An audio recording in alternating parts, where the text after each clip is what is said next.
Akistats Video Productions presents from Reno, Nevada, the SANDS Regency number 21. I'm Bill Incardona, along with, listen, by the way, it took us 7 years to get you into this booth. Say a couple words and see if the viewers out there can Well, you haven't told me who I was yet. I'm Jim Rempe, and Billy's been trying to get me to do this for 7 years. And, well, he cornered me this time, made me promise to do it. I almost snuck out the door, but he caught me anyway. So here I am. Okay. Needless to say, that was Jim Rempe. He has a very recognizable voice. Anyways, the tournament started with 70 players. We're down to just 2. Earl Strickland came from the undefeated side. Jim Rempe. It's Efren REYES. Efren REYES is on the undefeated side. I'm sorry. Earl Strickland come from the one-loss side, and Efren REYES is on the undefeated side. But that doesn't make any difference because we're going to play one match for the championship. It's going to be a race to 13. Unlike, I believe, last year, or the year before that, it was 2 out of 3 sets, wasn't it? More than a couple of years ago. I think it was about 3 or 4 years ago they were playing 2 out of 3 sets. I changed that because I had to catch a plane. That's right. You were the reason why they changed that. Which everybody started doing now because we get that red-eye flight back. We leave at night and get back home to the east in the morning. So they actually changed it because it was getting too long. And 2 matches, the crowd get bored. You know, it's just no good to play 2 matches. Everybody knows going in, so it's everybody accepted that rule. Okay, in the earlier match between C.J. Wiley and Earl Strickland, David Maddox and I were discussing the importance of getting it together mentally for the Sunday matches, because on Sunday it's a totally different flavor than it is on Saturday. The atmosphere is different. I mean, you just have a totally different feeling. Tell us about how you feel going into a Sunday match. Well, I mean, the semifinals really was some bad play. I mean, I hate to say that because they're great players. You have to prepare yourself mentally when you come into the match. You should be in stroke, otherwise you wouldn't have made it this far. And I think that the key to winners is when they start playing in the semifinals and finals, Billy, is that they get out there to have fun more than to let the pressure get to them. Because if you let the pressure mount, it's going to get to you. So you have to just go out there. You've already won some money. You're in the finals, and just have a little fun. Go for the shot. Well, I'll tell you, that's exactly, I think, the reason was why Wiley didn't take advantage of the opportunities that he had, because he seemed like he was a little stressed out, and he really couldn't take advantage of the opportunities that was given to him because he wasn't having fun. It was just very serious for him out there, and possibly that may have been his downfall. He let the pressure get to him. You know, CJ's been out on the tour now for about 5 years and has never won. I mean, that's got to be a big mental block in his mind when he got up there, figuring this is his chance again. And he just left it go. I mean, what he did there, scratching in the side pocket on, what was it, the 7-ball or something like that, was just incredible. And he just didn't prepare himself. You got to get out there and have fun. Like I said, if you're going to lose, you're going to lose anyway. So don't let the pressure get to you. Well, sometimes it's a lot easier to do than to say, especially from a veteran player and a seasoned player like yourself, who's found himself in the finals so many times. As a matter of fact, some people like yourself thrive on this type of a situation. And for you, it's kind of easy to say, but for most, it's really not. Well, it's the truth. The toughest one to win is your first one. I mean, I remember when Efren REYES first started coming around, he couldn't win a tournament. He would come in second, till he finally broke the ice. In fact, this match here is a rematch of the 1994 World Championships. And Efren REYES defeated. Yes, he did. Earl blew him out. Earl blew him out in that match. Please welcome from the Philippine Islands, the magician, Mr. Efren REYES. Reyes. Now, you've been watching both players play throughout the week. If you had to pick a player to win this championship, who would you decide? Or who would you pick? I would pick REYES in this match. Earl even said himself he wasn't playing that good, but he says that all the time unless he plays perfect pool. But I think Efren's got a better frame of mind right now going into this match. I mean, he's doing stuff like his nickname calls for, the magician. He did some stuff in this term that was just incredible. Oh, he certainly did. And Akistats has the tapes that he played in. A lot of the tapes that Akistats has are worthy of watching, particularly the ones that are REYES in. And he played a match against Archer last night that was incredible. That one Massey shot he had or something like that with the 8-ball, where he had to jack up on it, Massey down for the 9-ball. That was just an incredible shot. But he does those kind of things often. Now, let's talk a little bit about the table that they're playing on. This particular table gives up balls on the break, and I believe that's going to favor REYES because of the 2 players out there, Strickland obviously has the better break. If the table was stingy in the regard of giving up balls off of the break, then it would favor Strickland because he probably would earn more opportunities with the bigger break.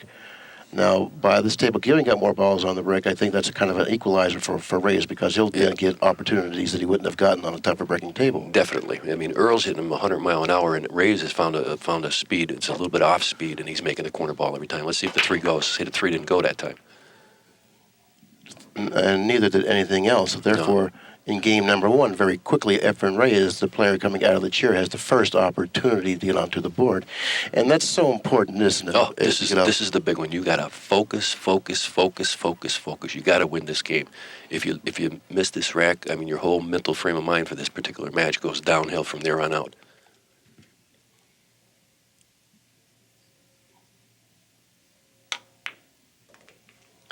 Needless to say that if you win this first game and then you break the balls, get another opportunity to win a couple more games in string, a couple more games, then the incoming player, your opponent, may be a little bit tight.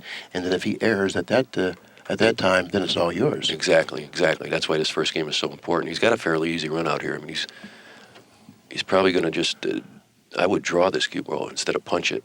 I would draw it up 2 cushions, back to where he is, and back out to the middle of the table. Notice the position of the 6 and the 8 near the right-hand side pocket. He's going to have to get a pretty good shot on the 6, considering the position of the 7 cross table. So therefore, that may be the crucial area of this particular rack. Yeah, but the balls are laying good. If he gets on the 4 ball, he'll just bounce out further in the middle of the table for the 5 and just come over to the side cushion to make sure he gets the angle on the 6 to go over for the 7. You don't want to be in the middle of the table shooting the 6 ball because then you can't get back for the 7. Right. You want to be on the right-hand side of the 6 ball. Now, he's opted to play position for the 4 up to the other pocket, which really wasn't that bad of an idea, considering that there was a little that could go wrong with that particular shot. Right. In fact, that was a better selection than I chose because I couldn't see the angle there. Because if he had coming out 2 cushions, he could have came a little long behind the 7. Hit that a little roughly, but the forgivingness of the pocket accepted the shot. Now, he needs to be somewhere to the right behind the 6, playing position for the upper right-hand corner. Right. He'll be closer to the cushion.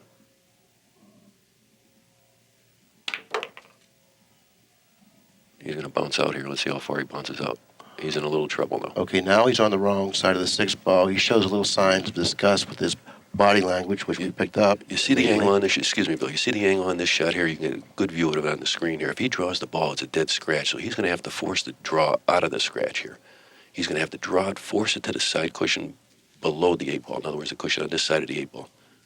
He's following this ball, but he's going to hit the 8. He can't follow the ball. He's got to force draw it, just miss the side pocket, and then spin 2 cushions for the 7 in the side. Well, the other option he has is just to float down a couple, maybe 12 inches or so, and just accept the angle on the 7 because it's natural position. Well, he's going to do this. He's making up his mind now, percentage-wise, what's better for him at this stage of the game. If he feels confident, he might roll up, but he's doing what I said. He's forcing the draw. Watch the force on the draw. No, he followed up. Well, he feels confident. By shooting a shot like that, you feel confident because the 7 ball is like one of the toughest shots on the table. You're crossing the ball. The ball could skid on you. Anything can happen. He's hitting this with a center ball, maybe just a little bit of right-hand spin. Hit it perfect. He's playing with a lot of confidence. Anybody who goes for that shot in the beginning instead of drawing back is playing with a lot of confidence. Well, he's the only undefeated player in the tournament, and there's no one that has beaten him, and he has the confidence that he can go on and win the title. And if that shot is any indication how he's going to perform the rest of the match, I don't think he's going to be stopped. Well, that's why I picked him in the beginning of the match. Game number 1 goes to Reyes, and he gets on the board first, leading in the match 1-0. By the way, this is a race to 13, unlike the semifinals, which raced to 11, and the matches before that they were all a race to 11. This is a race to 13, so therefore you have a little more time to overcome a lead. There's going to be some racks around here, Billy. I mean, the pockets are playing generous, like you said, and they're breaking. Usually the corner ball's been going. The first rack, it didn't go. But like I said, it's been going almost every time, and the pockets are generous.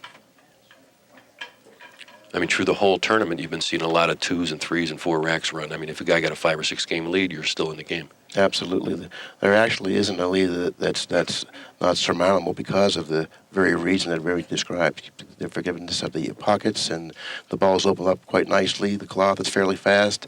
So therefore, that's all conducive to offensive play, and that's what we've seen throughout the tournament, and there's no reason why we shouldn't see it here in this match. Yeah, well, watch him. He's not going to hit this at full power, I don't think. I mean, especially starting out right here, he's going to see where the 2 is going. He's been making a corner ball with about 3/4 or maybe about 80% speed, and see if he hits about 80% right here. About about 80%. And once again, you were right. The corner ball directly into He's got the corner speed pocket. down, perfect for that shot. But what do you do? How do you stop that if you are the person racking the balls? I mean, if the corner ball starts going in, is there very little you can do about it? Well, I mean, some guys would try to cheat if they're racking for themselves, or racking for the other guy. They would split the back two balls behind the 9, but the players won't let them do that. And once you form a groove in that clot, because this is 860 Simonis forms grooves, it just seems to slide no matter if you rack the balls high or low or whatever. So therefore, when you consider that they have someone racking the balls for both players, that corner ball may go in with really regularity. No, I've seen it go. I mean, if they play 21 games, I've seen it go 20 times. He's got a fairly easy run out here. Things are going to start working for him. Things are going good for him. Of course, things have been going good for Earl. I mean, he played Luat. Luat missed the 9. It was 10-10. Luat missed the 9 straight in.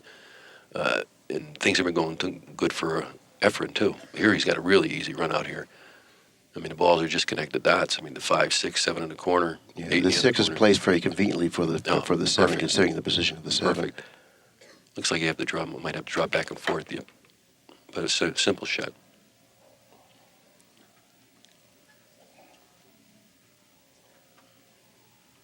Yeah, he's going to jump out to the 2-0 lead here, and then. I mean, if he gets a 4 or 5 game lead here, well, even a couple 3 game lead. I mean, if Earl misses when he has his opportunity the first time up, then it's going to be a landslide. Well, the shot and the angle that he has now suggests, at least to me from my vantage point, that he doesn't need to go down table very far. He doesn't want to go down table as far as where the 9 is. He wants to fall short of that because he has a nice shot on the 8, and the 9's far away from that rail for him to play. Yeah, see, I didn't like the shot. I would have stopped short of the 9. But he's playing with so much confidence. See, I mean, if you're not playing with confidence, you stop it here. But if you're playing with a lot of confidence, you can control that cue ball to a matter of inches. And that's what he's doing right now. He has excellent control of the cue ball. He owns this table. When you know how a table plays, the speed of the table, how the rails are playing, then the caliber of players like Efren REYES, Earl Strickland just own the table. And the magician right now is showing us how easily it is to play on the table that you're comfortable playing on. Game number 2 goes to REYES, who now leads in the match by the score of 2-0.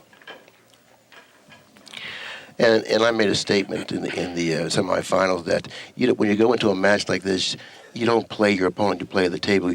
Because by the time you're in the semifinals, you should know how the table was playing. And so therefore, you just play against the table. If you have the speed down at the table and you play it nicely, then you're defeating the table and you probably will win. Well, most people ask me the question, how do you get rid of pressure? And one thing you just said there, well, you never play the player. This is a one-on-one sport, but you're not really up at the table at the same time he is. So, I mean, what he does up there has nothing to do with you. You have to play yourself. Just play the game and focus, focus, focus. Like I said, that's the best way to get rid of pressure. And, I mean, if you have confidence, that eliminates pressure anyway. That eliminates a heck of a lot of it. Yeah. Here he is. Watch this again. 80% speed. Corner ball. 2 ball in the corner pocket.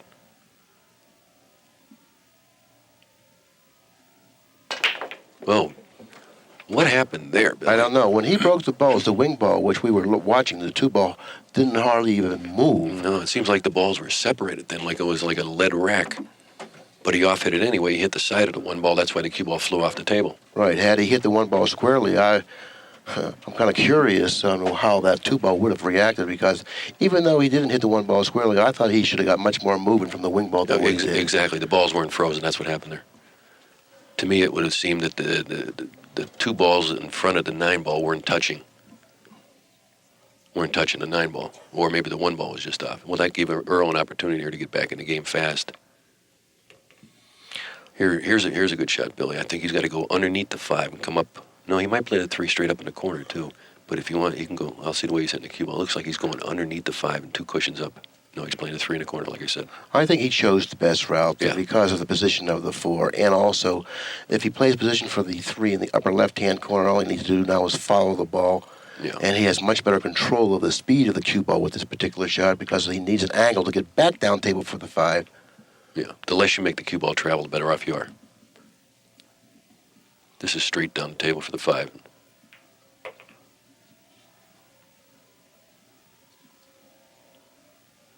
Yeah, he desperately needed a break, just like the one that he received to get back into the match. Yeah, he can either play this ball, play position for the 6 in the side, or the corner. I don't think he came up high. Yes, he did. He's all right. Well, he's fallen a little short of the mark. I mean, the ideal angle naturally would have been straight on the 7 or a slightly angle favoring the upper part of the 7, which then he would have then played position for the 8 in the lower corner. Or, excuse me, the upper corner. But he's okay. You're right. He's okay. I didn't think... Here's a shot, Billy. I mean, a lot of players would go right into the 8 ball. The best way to play this shot is come 2 cushions around the table. Well, the 8 goes in the side pocket. I didn't even see it going in the side pocket. But if the 8 couldn't go in the side pocket, you were better off coming around 2 cushions because you can't go wrong with the speed.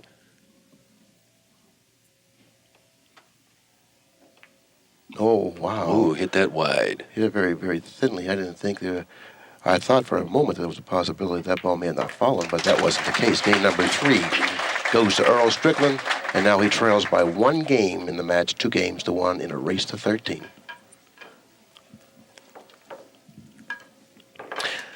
Let's take another look at the break when Reyes broke the balls, and take a look at the contact of the 1. Where does he hit the 1? He's going to hit the 1 on the left-hand side here for sure, because that's why it flies off the table. See it? That could have been the whole reason why the balls didn't explode, Billy. I mean, he really hit that off to the left. And I really can't overemphasize the importance of controlling the cue ball on the break, particularly when you get to this stage of the tournament. Because whenever you get to this stage of the tournament, the semifinals, and particularly in the finals, you're facing, obviously, another upper echelon player. And mistakes like that can prove to be quite costly at times. Perhaps maybe even too costly. Oh, for sure, because like you said in the beginning, I mean, if Efren kept him in his chair for a couple, 3 games, and then he had to come up with a tough shot, he's liable to miss a tough shot, where on that particular cue ball off the table, give him cue ball in hand and let him get his rhythm back. You had tremendous action off of that particular break. The 6 ball may have come in between the cue ball and the 1 ball, precluding him from pocketing the 1 in the upper right-hand corner. From my vantage point, I really can't tell. By looking at the monitor, I don't think he can pocket the 1. I don't think he can either. I mean, he's probably going to wind up banking this 1 ball. But he's looking to see if he can get position on the 2 ball. I mean, if he could cross this and come into the 2 ball, or go 3 cushions. He's coming into the 2. He looks like he made a good shot on the 1. Excellent speed of the cue ball, finally coming to rest in almost an ideal position on the table for the 2. No, he hit that bank with a lot of confidence, Billy. I mean, most guys would have been trying to play a 2-way shot, make the 1 and get a snooker involved at the same time. He just went for the shot and made the shot. That's really aggressive offense. Back and forth across the table for the 3. And all of a sudden, this match may be tied up. At one time, Reyes was leading in the match 2-0 in preparation in breaking the balls in game number 3. What he did was he erred. He made a foul on the break, hopping off the table. Strickland's been at the table since. This is a Cosmo, as we used to call it. They still call it a Cosmo? Well, the older players call it a Cosmo because the younger players don't know who Cosmo really is. You want to tell them who he was? No, you can do that.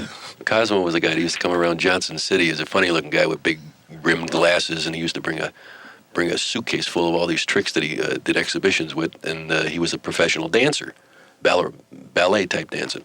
And he used to set the balls out around the table, the whole 9 balls, to where he could stop the cue ball on every single shot, and then when he finally made the 9 ball, he would stop the cue ball on a $100 bill.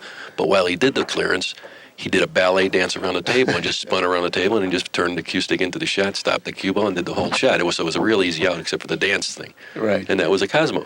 But the significance of the dance was this layout is so easy I can dance around it. Yeah. You know what I mean? And it was like connect the dots. Right, Boom, exactly. boom, boom, boom, boom. Yeah. So therefore, any time an opportunity arose where a player had to connect a dot, run out, they would refer to it as a Cosmo. Exactly.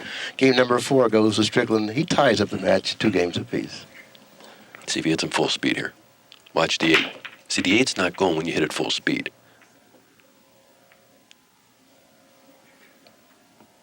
All the balls are up table, looking on one side of the table, and, but he didn't make. Now here he's going to go for a 2-9 combination next, I think. Yeah. Okay, right away, Jimmy picked that up. You know, I myself would have taken a lot more time in figuring out the I layout noticed of the 3 ball was against the cushion with the 7 blocking it, so you look for the combination first up.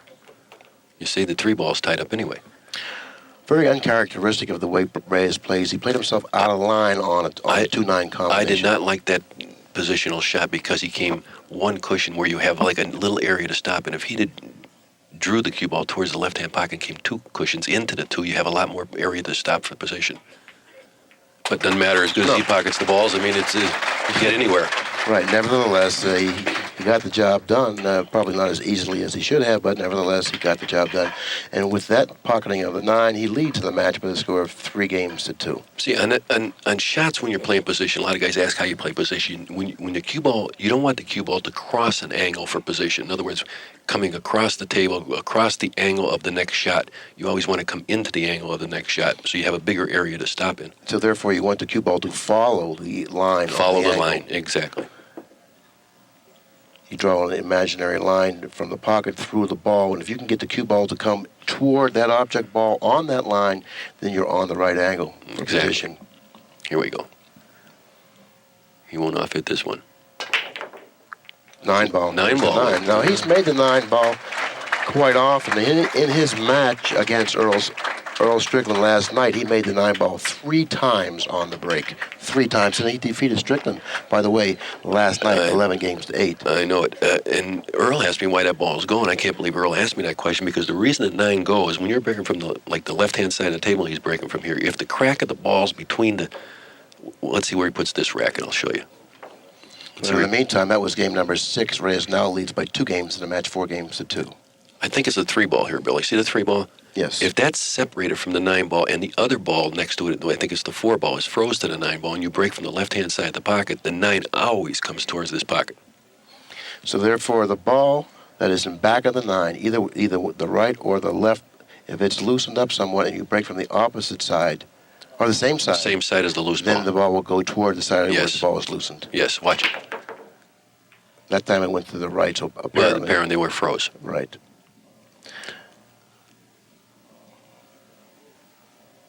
Okay, let's take a look at the break. See, the 4 there is separated from the 9. That's why it's going to go. Or the 7. What is it? On the left side, the 7. Oh, that was a 2. I couldn't tell the color. The 7. Now the 7 kisses it in. It didn't go straight in. I thought it went straight in, but it didn't go straight in. But it doesn't have to go straight in for that little bit of right, for the space to be there. Error to be effective. Right. In the meantime, Strickland steps to the table with a very difficult shot, not only on the 1, but also a difficult shot to play position for the 2 to drop for the 3, which is down this end of the table. See, he was trying to shoot this. He knows he has to follow the shot for position, but he doesn't want to because he shoots this shot better jacked up. What he wanted to do was try to make the 4. That's why he tried to elevate like that. He wanted to see if he could make the 4. Missed it. See, the position of the 3, almost frozen on the bottom cushion, makes that shot play much more difficult because you have to get a good angle on the 2 to drop for a position for the 3. Exactly. So perhaps that was asking a little bit too much to play position for the 2. Maybe he would have been better off possibly trying to pocket the billiard on the 1-4. And then, well, he could have played for the angle. Eddie Taylor showed me that how to play most of those shots. In other words, don't try to get the angle for the 2 to come straight down.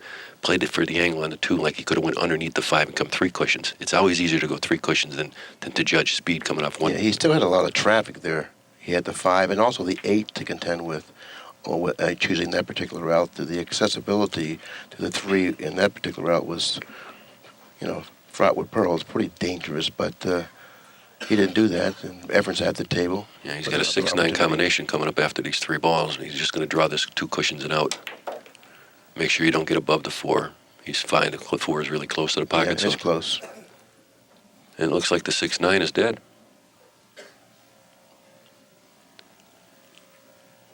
Well, you win a lot of games fast, and you get a 1 on the break, then another combination, and another combination. I mean, look at how many games he won so fast here.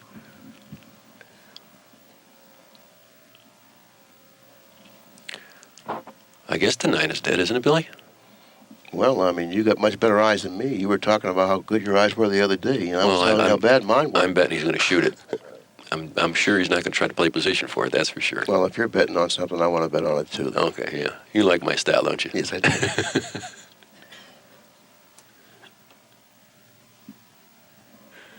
He likes my 1-loss record. Well, apparently it wasn't dead or straight in, so therefore that's why he positioned the cue ball slightly behind the 6, feeling that maybe he has to cut the 9 somewhat into the pocket. And he overcut it. Boy, he shot that awful fast. He didn't even look at that ball. Combinations are so tough. You have to look at every little thing that you're doing with English, with speed, everything. You just can't get up and hit a combination no matter how easy it looks. That was a a big mental error. That could change the whole flow of this game. Well, any one mistake by either player could change the whole flow and the outcome of the match. But that was a careless error. Yeah, he was definitely a favorite to pocket that combination. See, now Earl didn't even take a chance on coming above the 8 ball. He figured he's playing good enough to judge the speed and just go up and down the table with the 8. Sometimes you can do that. It makes the shot easier. You got to watch. Okay, he hit it perfect. He sure did.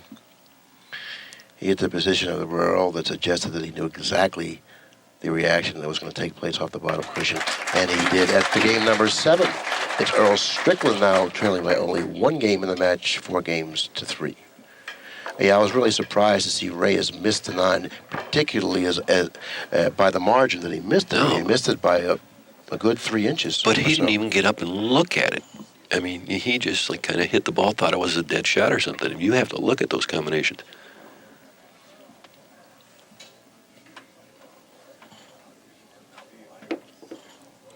That was a big game. 5-2, him breaking. Now it's 4-3, Earl breaking.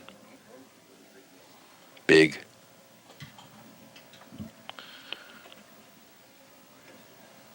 Earl's dying to go look at the rack, but he didn't go look at it. All of a sudden, there was a light that went out above the table. And what we're going to need to do now is we're going to probably have to take a break in the action and go up there and put another light bulb in there. I believe either a whole side went out or maybe it was just 1 or 2 of them. But definitely there were some lights that went out there. Well, so far nobody's shooting the lights out. Are you saying that the reason the light went out it wasn't because of the players? Oh, there we are. Someone must have hit the Kicked light the switch. plug out. There's a spectator. There's a spectator that was watching the match on the other side of the room and inadvertently pulled the plug out of the wall, which then turned the lights out. So Rick Bowling fixed that up. Earl's changing location for the break. And he's telling the referee that the 1 is separated from the top 2 balls. But he is going to change location. He's going to break from the center of the table. This is the way we used to break all the time. We were playing on a heavier cloth. We were playing on that on the Malley, 80-20 or some, whatever it used to be, 80-20. No, he moved it back to the side. He's going to give it one more try over here, I think. So far, he hasn't made the corner ball. He's going to watch to see where the 8's going. See, 8's hitting high. It's hitting high because he keeps breaking it with the same velocity. Exactly. And it's very, very hard. He's getting a lot of force into the balls, and he's not getting the action that he wants off the 8. I guess he's going to have to take a little bit off his break or else change sides. He's definitely going to change sides after that break. So even though he was able to put down the ball on the break, he wasn't really happy with the results.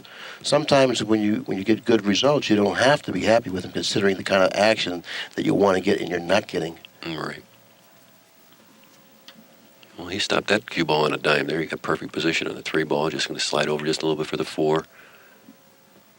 Shoot the 4. Pound the ball a little bit, go in the same pocket. No, he's going to follow this play to 5 in the opposite pocket. Now let's connect the dots again. The old Cosmo shot straight into the 6 ball off the cushion. 7, 8, 9. Right. There's no reason to play position for the side pocket there because you're in line playing it for the corner. And once you're in line on the 6 ball, it's to connect the dots, like Jimmy said. So therefore, once you have position, there's no reason for you to play it. And that's what we're talking about coming into the angle. See, when he shot the 6 coming into the 7, shot the 5 coming into the 6, it was on one straight line towards the angle of the shot. That's exactly right. This is game number 8 with the pocketing of the 9. This match, once again, will be knotted up now with the score being 4 games for each player.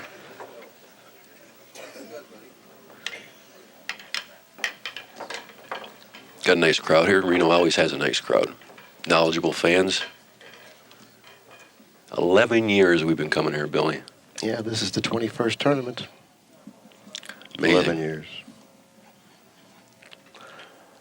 There's a gentleman out there who has a headset on. His name is Paul, the fellow with the beard, a full beard. How you doing, Paul? Oh, You're on TV, you Paul. did acknowledge. So now you got to buy this tape. Here we go. I can't believe he went to the same location. The 8 ball. He let up a little bit, like you said he might. He let up. In fact, the 8 was going to hit on the bottom cushion, but it got kissed in on the way in. He was unlucky enough not to get a shot, though. It's really amazing how perceptive the players are on the tour today. I mean, intricate things like taking speed off of your break shot changes the action of the balls enough to pocket the corner ball. It's amazing that players can figure stuff like that out, really.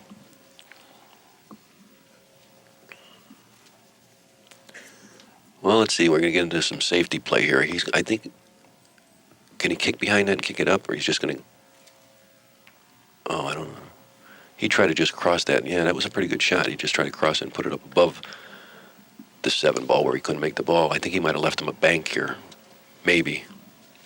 I don't know if he has or not, because his body language certainly hasn't given me an indication one way or the other. It looks like that he has not left him a bank.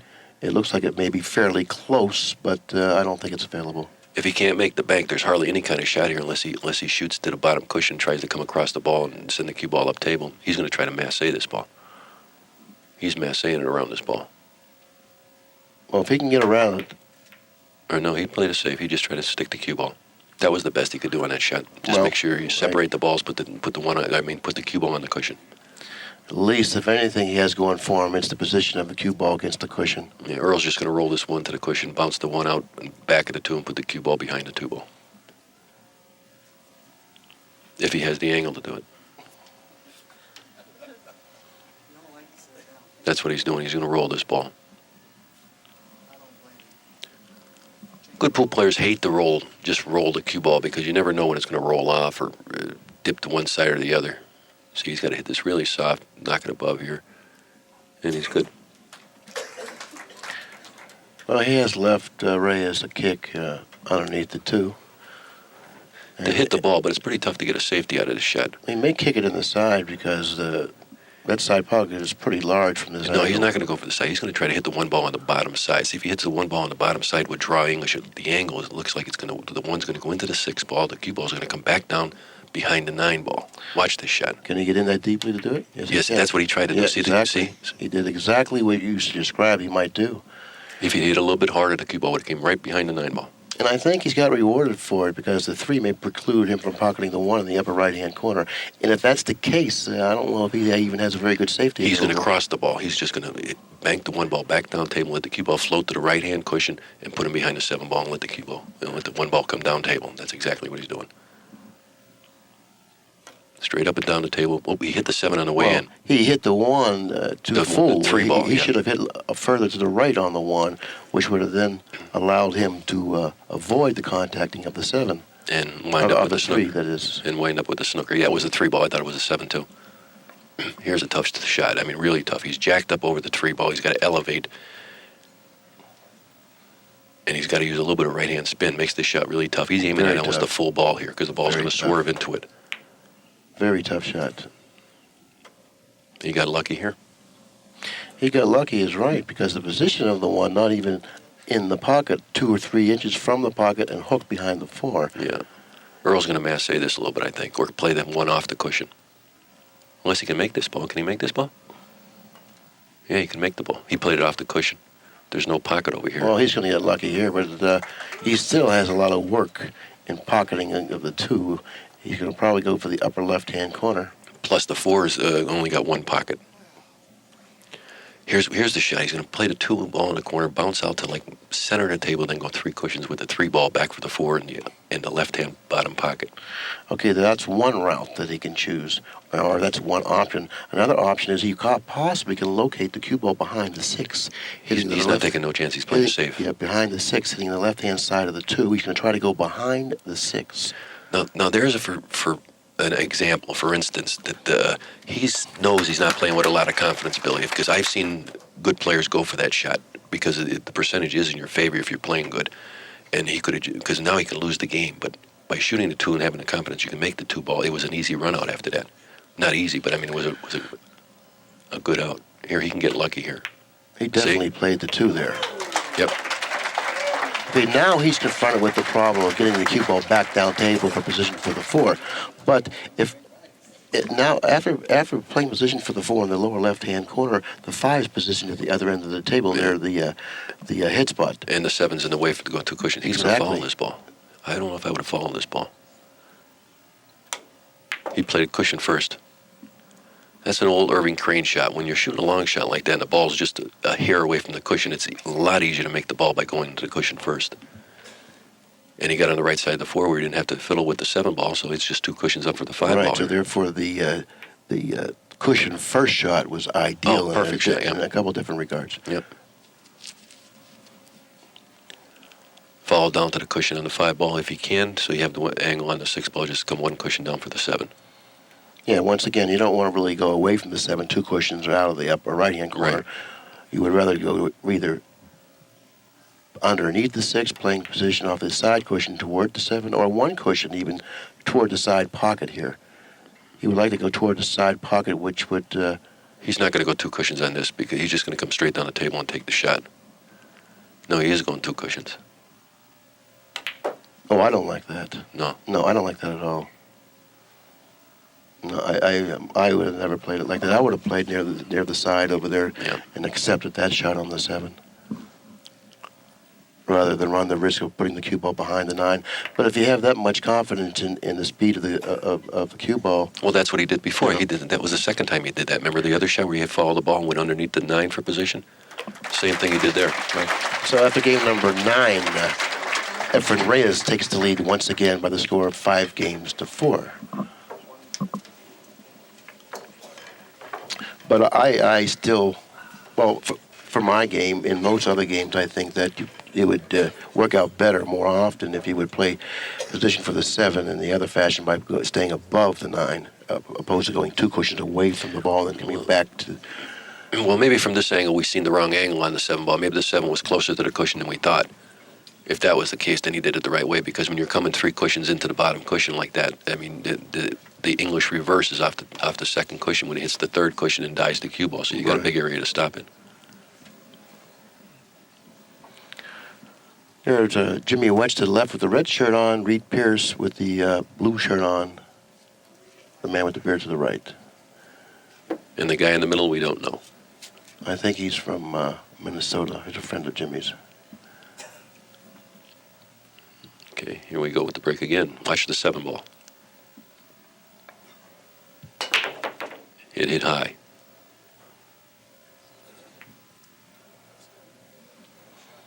One, 2 in the side, 3 in the corner, 4 is open in the... I don't know if he can make the 1 ball. Oh, he cannot make the 1? No, I don't think so. He might go to the cushion and just try to make this ball off the cushion. As big as these pockets are playing, I mean, it's not a bad shot because there's no other safety there or anything.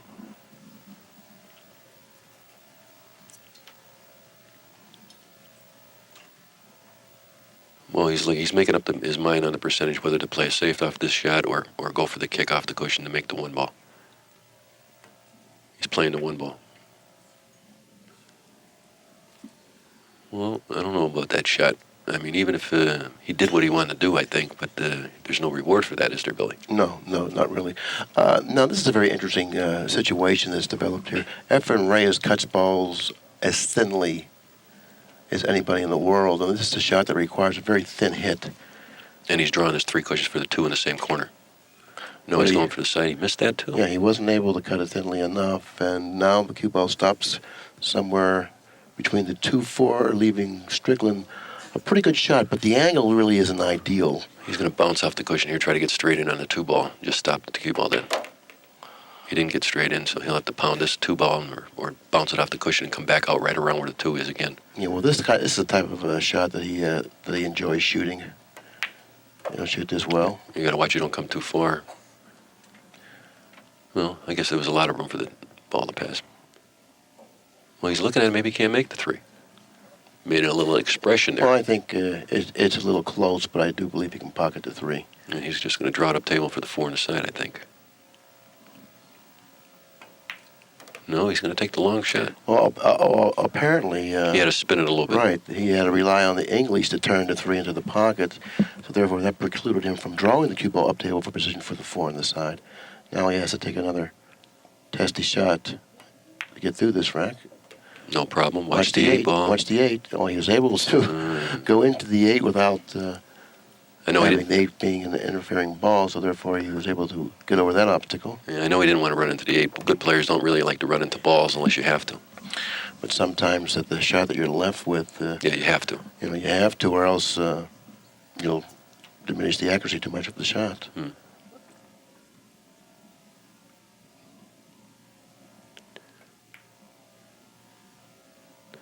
Well, this is going back and forth, isn't it? Nobody wants to take control. There's been a lot of opportunity to take control in this match by Efren, and he just hasn't done it yet. You can't mess around with Earl too much. He's going to get a little rhythm here and hit you with a 3 or 4. Well, I don't think he's messing around with him much. Well, I know. That was just a figure. Well, I think I'll let Earl win this game, and I'll come back on him later in the match. Well, I mean, there's been a lot of balls missed in this session. After game number 10, once again, the match is tied up. Now the score being 5 games for Strickland, 5 games for Reyes.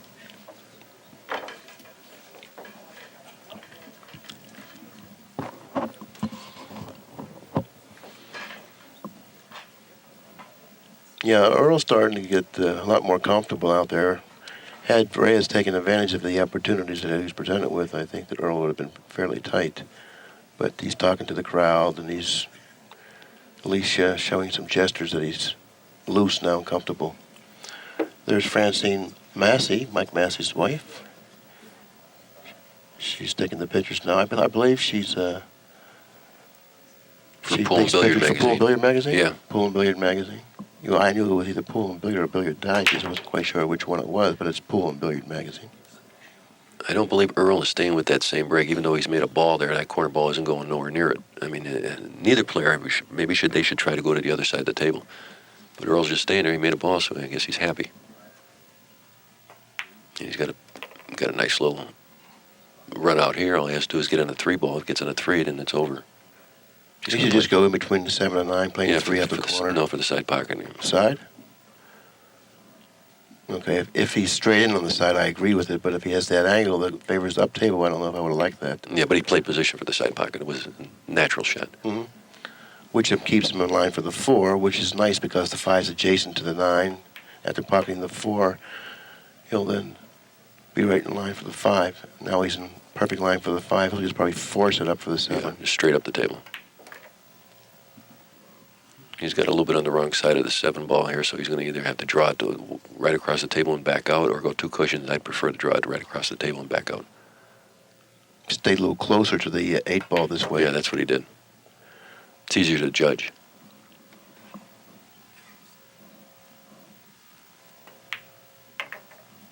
Got a new leader.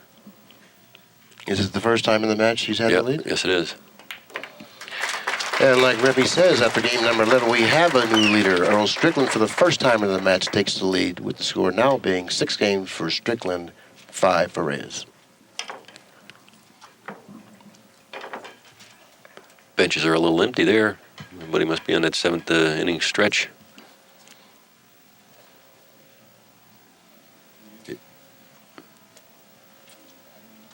And there's a lovely couple, Mr. and Mrs. Piona, Chris and Dave Piona. Chris works for the Billiards Digest.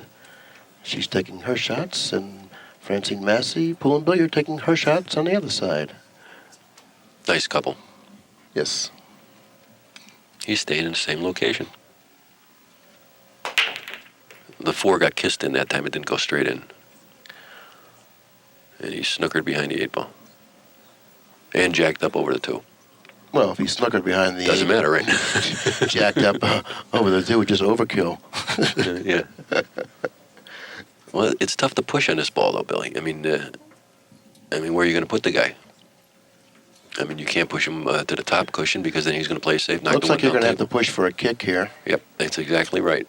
I was going to get to that. A lot of players feel like you always have to push for a shot where you can see the ball. A lot of times you don't. When in this kind of circumstance, I think he's going to push for a kick. But it's difficult to even push for a kick in this situation because he would like the 8 ball to be down table a little farther and the cue ball to be down table. That way he can push so he can kick the 1 ball toward this end of the table. It's but really he doesn't have that option. It's really laying in a tough spot. Yes, He might just shoot for it. Even if you push for a long shot here, the guy's going to take it. He's going to tie up to 7-3? He's going to push. He might be pushing for a jump shot. He just looked at putting the cue ball where the 7 ball is and jumping over the 5 ball because he knows he jumps the balls a lot better than. And at the same time, he'll be tying up the 3 and the 7. And he might really, do that. Yeah. He's looking at it again. Nope, you don't like that either. He's going to kick right now. He's going to kick now. I don't think I would kick now. I would tie up the 7-3 and go for the jump. Tie up something first. He's got to get lucky here. Look at this. Well, there's a shot we didn't see. Well, but I don't know what he expected to do on that shot. The percentage was really against him on that. You know, you brought up a really valid point when you said he jumps the ball so well. Why wouldn't he tie up the 3 and opt to go ahead and jump over the 5, even if he didn't execute it the way he would like? Still, the 3. Oh, look at that one. The 1 went in before the 9. Still, the 3 and the 5, the 7 would have been tied up.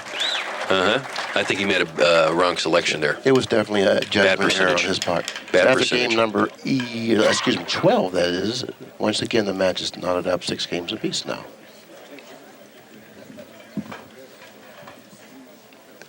Well, so you have the extra equity in tying up the 3. If he shoots the 7 into the 3 and ties up the 3, naturally Reyes is going to pass the shot because he's not going to be able to jump over the 5 or whatever. Or even if he elected to kick the shot. I mean, he's not going to do that either. He's going to let him shoot the shot, but the 3 would be tied up like you're talking about. That's the extra equity that he probably would have needed in this particular action. He was at a great disadvantage. Now the 8 went straight in. There's the 9. There's nine. the 9. Nope. The 1 ball went to the middle of the cushion. Well, you're going to see a safety here if he can hit the edge of the 1. See, He'll go around the 7? Around the 7, tie him up behind that bunch of balls there. 2, 6, and 3. He would like to put him behind the 3, but he don't want to run the risk of scratching 2 cushions in the corner. But that's what he's going to do, going underneath the 7. We juiced it a little too much and hit the 4 ball. Well, that's. I was very surprised to see him miss-hit that as badly as he did. I guess he didn't want to run the risk of scratching in the corner, and he lost his concentration. I don't know what happened there, but he hit that terribly. Now it just left a perfect opportunity for Earl to go ahead again. And that type of a shot really wasn't all that difficult. I was really surprised to see him not do well with it. Well, I think he was more concerned about getting around the 7, where that wasn't that big a deal, I didn't think. I mean, he didn't have to hit that with that much spin. He really juiced the ball on that shot. I mean, he hit it with, instead of a little bit of speed, he hit it with all spin to let the spin bring him down table. But when you put that much spin on, you're going to close the angle a little bit. Well, a reason possibly why he may have played it in that fashion is because maybe he wanted to control the 1 ball. By hitting it softer and allow the spin to control the cue ball, then he would control the 1 ball a bit easier. But I don't know what was on his mind. It cost him a lot. How much still remains to be seen, but it has cost him at least 2 games, or possible 2 games. Yep. Well, that was game number 13. Strickland now has to lead 7 games to 6.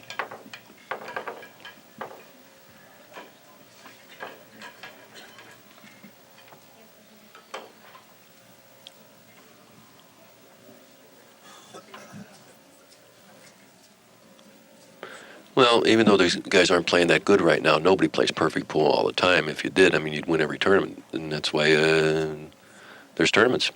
Right? Yeah, I guess so. I mean, really, you can't play perfect all the time. Everybody thinks you're never supposed to miss a ball. The lag would really be important, wouldn't it? Yeah. Oh, yeah. Sometimes it is. I mean, it would really be invaluable. I must win this lag. I don't want to get shut out again. We turn it into a lag tournament. Look at the 9 again. We just missed the kiss in the 5. If it would have kissed into the 5, it may have found its way to the ball. No, he didn't make a ball here. But it's a little bit of a tough run out here. Yeah, well, there's 2 problems that he has. One, immediately, is position for the 2, and the other problem, which isn't as big, is where the position of the 4 is in relation to the 5.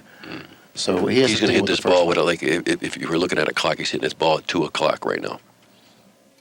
It's cue ball at 2 o'clock. Well, no, he didn't. He forced it into the 6. That was a great shot there. He forced it into the 6 and then used the angle off the carom of the 6 for position for the 2. That was a good shot. Okay, let's see. Does he have the room to play position for the 3 in the lower left-hand corner? He does, but he's going to stop for the 4. But he's going to wind up with an angle to go back and forth across the table. He's trying to get as straight as he can on this 3. That's good, because now the 4 is right to the left of the 3. Yeah. All he needs to do is control the cue ball Yeah, he's- somewhere in that general area. He's going to pinch this a little bit. Low left-hand English and pinch this in so he doesn't make the cue ball travel. No, he decided to go back and forth. He had a bigger angle than I thought. Sometimes you can pinch that shot and not let the cue ball get away from you. This is a center ball, slightly with a little bit of right-hand English. It's a center ball, I believe, and he'll be able to control it quite really Just easily. straight back and forth across the table. He needed to apply a little right to make sure he assured himself he would get on top of the 5. Now he's positioned the cue ball Yeah. in a very awkward position in terms of From here, I can't pocketing tell the if he can cut the ball into the bottom left-hand corner or he has to go to the right-hand corner. he's on the 50-yard line. I don't think He's spinning this with a lot of right-hand Right. English, too, to go 3 cushions around. That's what he did. Great shot. And he knew that he was going to come very close to To the 9 contacting ball. the 7 too. Hmm. He barely missed the 7. And it was a tough shot on top of it because when you're hitting that ball with right-hand English, it has a tendency to kick on you and throw out.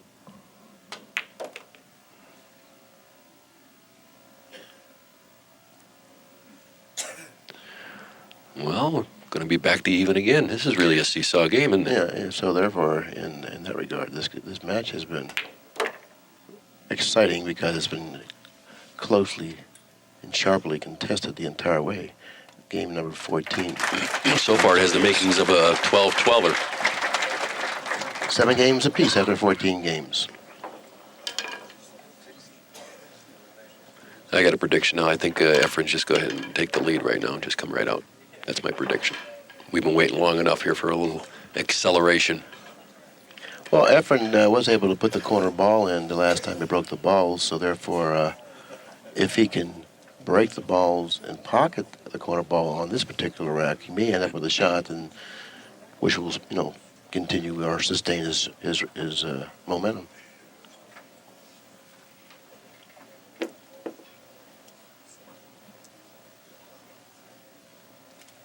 Sixth ball is the wing ball. We're looking for that to come either close or go into the right-hand corner pocket. One high. High again. No balls on the break. A lot of traffic in between the 1 and the cue ball. The 8, the 2, and the 4. And he's behind No the shot. 8. No shot.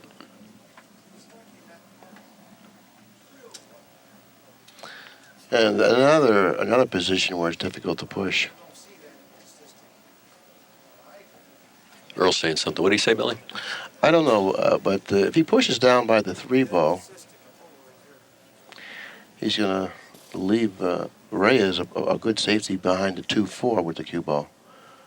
So therefore, he's got his work cut out for him here. He's in a very, very difficult situation. He's looking at pushing behind the 5 ball right now and using the jump shot. He might, if he sticks it here, let's see what he's doing here. Well, he put it over where he can't cross the ball. Yeah, well, he put it in a position where he can't play safe. Yeah, you got to go for the shot Yeah, here. you either got to go for the shot or pass it. And if you pass the shot, you could lose. And if you go for the shot and miss it, you could lose. So therefore, it's really a tough decision for Reyes right now. He did this job of pushing to this Yeah. position. That was a good push out then. I don't know if you're going to shoot this shot. I think I'd let him shoot it. See, he's looking whether he can cross the ball. He'd like to bank the 1 ball straight down the table and put him behind the 4 ball, but the angle's just not there. You'd have to hit it too perfect to do that. And then he may even scratch. Yeah, that's what I mean. You have to hit it too perfect. But I don't know about going for this shot. It's a tough shot. It's bad percentage, I think. Oh, he hit it very thinly. And then that way he knew that if he missed it, chances are that Reyes would then walk from the table without really leaving any type of an offensive shot. And he hits balls very, very... Actually, that was a great shot. Yeah. That was a great shot. That's one I've overlooked right there. And I usually don't overlook anything. Well, he may find himself behind the 4 here. He's going to lay this in a pocket that's going to hang up. And, Well, he can kick this. Yeah, he kicks so well, too. And, but he can't afford to kick this hard, because if he kicks it hard and happens to hit the side rail, there's the 6 that may be an interfering ball at the 7, and also the 8 that could be possible 9. interfering balls. he can kiss off the 9, go back behind, and kiss off the 6, go back behind the 9, or the 3. He's going to hit this hard anyway, I think. I would not hit this hard. Told you, he wanted to make sure he made it. Look at this kiss. Oh, my God. Oh, Oh, my goodness. the magician. Like I said, I would hit that hard because there's a lot of good things that can happen. I wouldn't hit that soft because then you're left with a tough 2-ball, tough position on the 3-ball. He did it the right way. You just play for luck. Game 15. Hit it and see what happens. 8-7 Reyes. But you notice he didn't hit the 1-ball solid. He hit the cushion first to cause all that. Yeah. Well, that's what he tried to do, I would Yeah, imagine. sure. Yeah, and he just wanted to create some action there. I told you this was going to start going his way now. Well, if that's an indication of how it's going to continue, certainly is going his way because he threw caution to the wind when he shot that shot. Well, that was the only thing to do on the shot, though. But look at he got another roll. He just tied him up again. Earl's getting a little fed up with it, he says to himself. How can this happen to me? Oh, boy. So therefore, there was a lot of traffic that he had to go through by kicking in this fashion. But see, 2 balls to the left of the cue ball. see, if he hit this soft, he's going to wind up behind the 6-ball or... Yeah, if he hit this soft, he could have wound up behind the 6 or have a long shot on the 2-ball and still no good for position on the 3. So hit it hard, let it go, see what happens. And this is what happened. Had that not happened, he would have had a shot anyway, wouldn't he? We don't know, do we? Yeah, we know. I mean, but... Oh, yeah. Oh, you mean on the next ball? Yeah, right. Well, here. This is a big shot. Where he's got a 1-game lead. He's got a long straight in. I look from the pocket this ball. He's off the cushion, even though the 7-ball may snooker a portion of the cue ball. I look from the pocket this ball. He's got a good look at it right here. And just focus, focus, focus, and make sure your stroke goes out straight on the shot. Pop. Right in the heart he hit it. Got a little bit of an angle on the 2-ball, but that's okay because you kind of like want to cinch that 1-ball. You want to make sure you make that 1. And it's okay because of the position of the 4. You really don't have to do much off the 3 for position on the 4 since the 4 is located very near the right-hand corner pocket, right-hand side pocket. So therefore, he figures to go 2 cushions around the 8. And straight out, yeah. Or maybe he might spin just this. draw it. Yeah, he might just spin this a little bit. Pinch it. Okay. No, 1 cushion he went. Drawing it away from the 8. Back And up see the way he's towards coming 3. into the angle of the shot? Very nicely done. Which is a better way of playing it, actually, Yeah. because he stays on the line. I thought he had a bigger angle. It's tough to see from this angle. And he's on the proper side of the 3 also, which will bring him closer to the 4. Yeah. Got to make sure you get a good angle on the 5-ball here because you want to drop to the cushion down from the side pocket. Yeah, this is the key shot position on the 5. The 5 to the 6 will tell the story, or at least should. A little left-hand English there to make sure you get closer to the 5-ball. Now he's going to draw. Some players would go to the cushion on the left side of the table here, or just use speed. Here's one of the shots where you're coming across the angle. If you go into the cushion, you're coming into the angle after you make contact with the cushion. He's coming across the angle. He just judged his speed on that shot. See, but if he went to the cushion, Billy, and then bounced out, he's coming into the angle the whole time.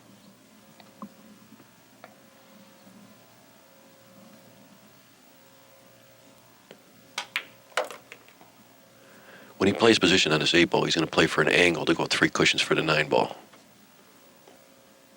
He'll stay to the left of the 8 there, Yes. which Like he's that. done. And he'll try to draw as deeply into the right-hand corner as he can, which will give him the angle that he needs to come out of. Right, so no matter where he hits the cushion, off the cushion, the speed, he's Yeah. just going to come into the shot. See how deep he came out of the right-hand cushion? Yeah, now no matter where it stops here, look at boom, coming. You got a big area to stop.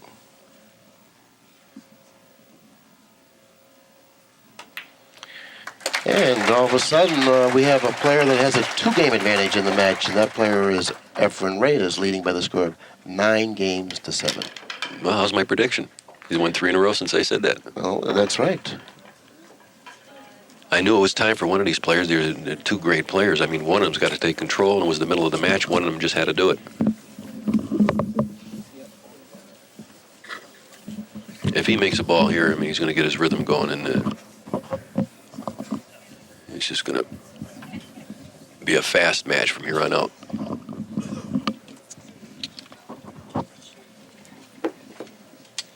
There, he's finally changed location, Billy. Finally. Deciding to position the cue ball on the other side of the table, figuring that maybe I'll get better action from this side.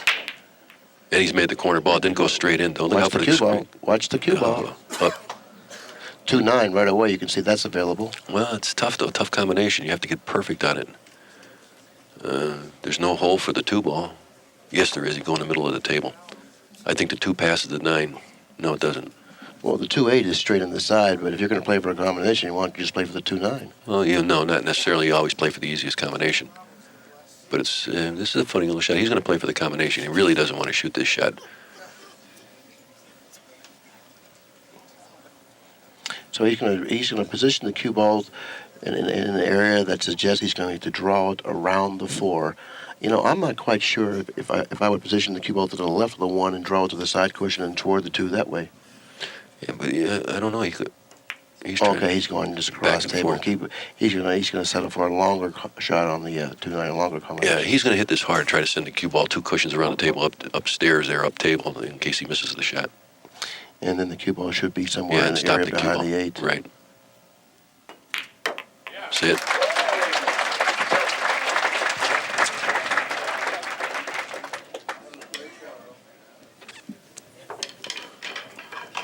So a little bit of a fortuitous roll in the regard that Efren scratched on the break by a kissing ball into the side pocket. Strickland taking advantage of it.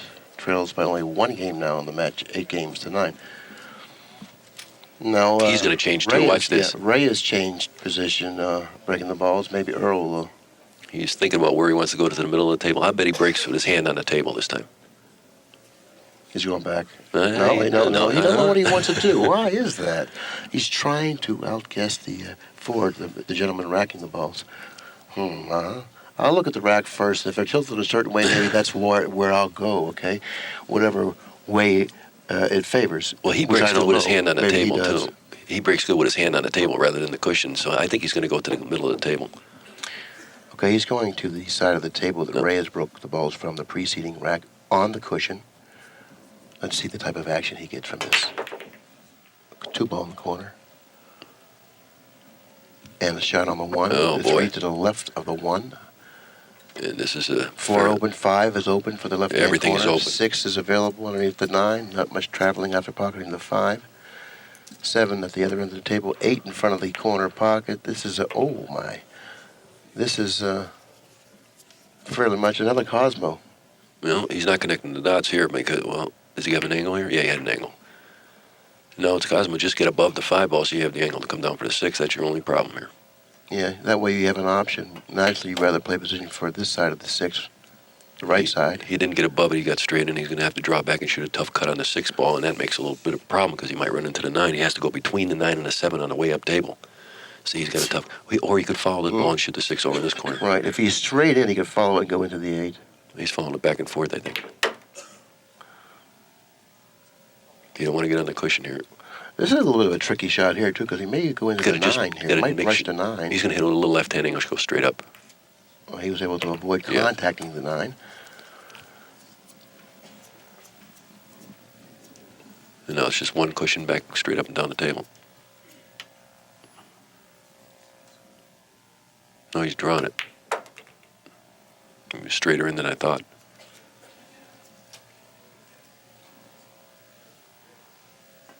Well, it's tied up again.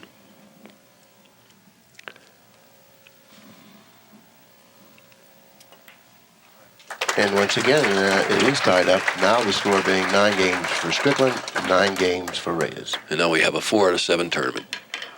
I like the breaker from here, but I'm still going to pick Efren to win. So therefore, you can't lose. I can't lose. I like that. Yeah. Well, I'm just saying you have to I like the breaker to win, but I'm going to still pick Efren. No, I said I like the breaker. Usually I'm here, but I'm raise still going to pick Efren to win. 4 out of 7 with the guy breaking. I'd rather take the guy breaking, but I'm still going to stick with what my original prediction was. Well, you can't abandon it just because it's tied up. Well, you got to wait a couple. I've seen you switch your bets in the middle of the race. Well, that's because it may have been a valid reason. Right now, you don't have a you valid thought you were going to reason. lose. Well, you just move back to the other side of the table. 2 ball. Ooh. Watch out. Look at how big this game Two is. ball, Look watch at this. out. Look at this. Ooh. Two ball hit the point of the side pocket, came back cross table only to stop in between the 1 and the cue ball. Where do you push here? Well, it looks like he might have to push for a kick. He's definitely going to push for a kick. He may push for a kick to pocket the 1, if that's available. And at the same time, That's what he's looking at. How far down the table? He's looking to push the cue ball about a foot or something like that so he can get to the cushion. I don't think he can do that without exposing the 1 ball. I'll tell you what he can do. He can bank the 5 cross table, stopping the cue ball right where it is. That's a good shot. Now he can kick. He But can kick the 1. the safety's too easy, though. If you did that, I mean, you're just going to bank the 1 down. You're tied up behind the 2, 6, 7. Not allowing him to see the 1. Oh, yeah, that's good. Not allowing him to see the 1. Mm-hmm. You know, you bank the 5 He's out of kicking there, at it draw right the now. ball back. He's kicking at it right now. 3 cushions. No, 2 cushions. That was a pretty good shot there. It turned out to be a good shot, but it didn't have to. It didn't have to happen that way, but it was a pretty good shot. As long as you hit the ball on that side, you know it's going that way.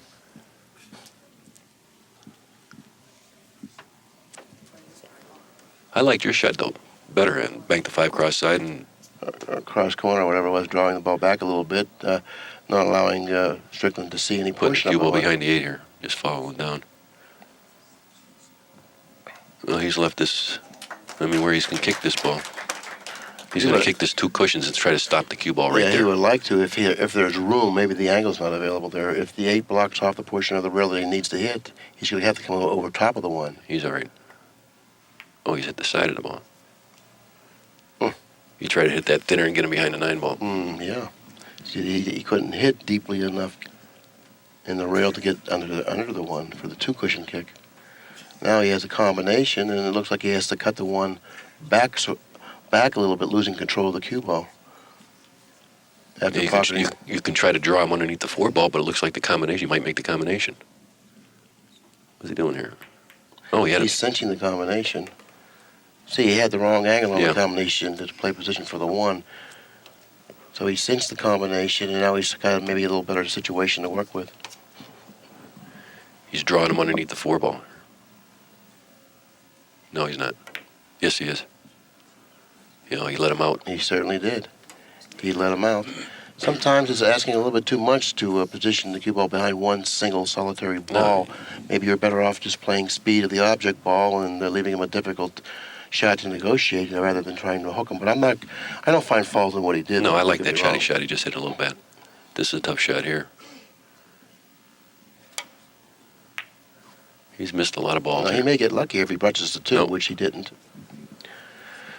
Well, the 5 ball will definitely hamper his bridge hand somewhat and also diminish the accuracy of this shot. So therefore, if this shot isn't any means a gimme, he's going to have to be. He's going to have to pocket the 1 and control the cue ball. Here's an interesting shot. He's going to draw it back into the 5 ball. No matter where you come over in the side, you're going to get a shot. See it? He just didn't come hard enough. I'd have hit that harder because you couldn't go wrong in that shot, Billy. Even if you hit the 5, you're still going to bounce out. You can draw it, across the table, come down for the 4 ball. I'd have hit that a lot harder. Well, I can see definitely the equity in your choice, considering, especially now since he's fallen short of the mark. Right, and you didn't want to be out in the middle of the table. You never fall short of the mark with your shot. Another miss. Well, it's a tough shot anyway, but it's another missed ball. Okay, can he see the? Yes, he can see the 2 ball. Well, what's he going to do with it? Well, He could just knock it toward the 5 or on that cushion. Yeah, because you don't leave the angle for position. Yeah, but the 4's located on this end of the table. He hits this shot good. He's level just bank this to the corner pocket and try to tie him up behind the 6 and 7. No, he's. Look at He this. tried to cross it, and he got a little bit of a roll in trying to cross it. The cue ball naturally getting a kiss off of the 2 and sending the 2 to the left-hand cushion, leaving Strickland a very difficult shot, offensive shot that is, if he left him any. So therefore, in that regard, he really got quite fortunate. Yeah, actually, the rolls have been in his favor this whole match. Not a lot, but more than Earl has gone. Well, he's just gonna. What can he do here? Just send the 2 down table? I mean, what the heck can you do here? He's going to have to go for the pocket here. You think he's gonna cut this ball and go Yeah, back? he's going to over? have to go for the pocket here. Come underneath. He's going to have to hit it with some 94. speed to go for the pocket. He really spun that. That's a tough shot anytime you use an inside English like that. There really wasn't any safety at all.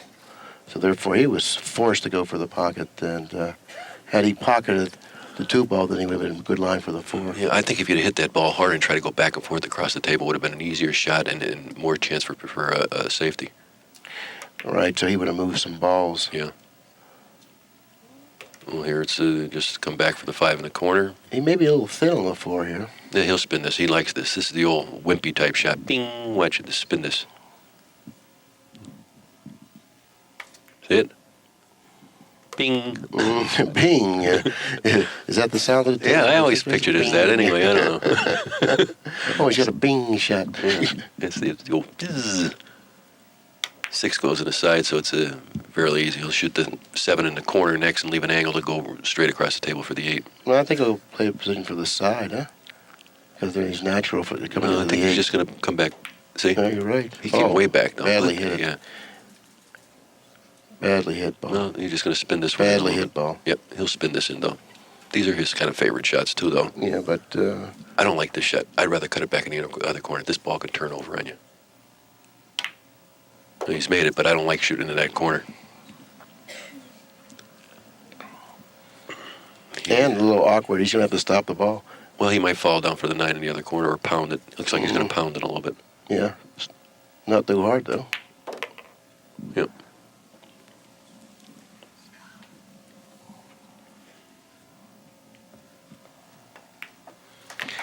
And game 19 goes to Reyes, who now takes the lead in the match by 1 game, 10 games to 9. So both players have had their chances at the table. And it's been a very close match the entire way through. The break really hasn't been that valuable for either player, considering that no one has really strung, Right. multiple racks. Tell you the truth, I don't think any of them have run 2 racks back to back. In the beginning, yeah, Efren did the first shot out. Right, he took it to early 2-0 and lead. that was the end of the 2 rack runs. But Strickland won the lag, so therefore Efren didn't win the 2 games off of his break. That's true, too. Now he's trying to figure out where he's going to break from. He broke from the other side of the table the last time, and I thought that he did well because he did make the corner ball. But he got kissed in. But at least there was action. Yeah. Well, he's back over here. Let's see what happens. 1 ball on the side. Oh, he can I go got these real 2 balls first are coming. 2 balls are coming. They're separating, and he can see the 2. He can see the 2, and he can pocket the 2. But notice the position of the 4 and the 5, and the position of the 3 near the side pocket. It's going to be difficult. Well, no, all he has to do is get on the 3 ball here, Bill. You see the 4 passes, and he's got to carry him on the 5-9. But it looks like he has to go rail first, doesn't He's he? going to spin this back, play the 3 in. Oh, no, I didn't think he could see the ball. I thought he had to go rail first. No. And now it's just a 4, and he's going to play the carom on the 5. The 5-9 billiards available. All he needs to do now is pocket the 3, play position for the 4, drop nicely near the side cushion for the 5-9 billiard.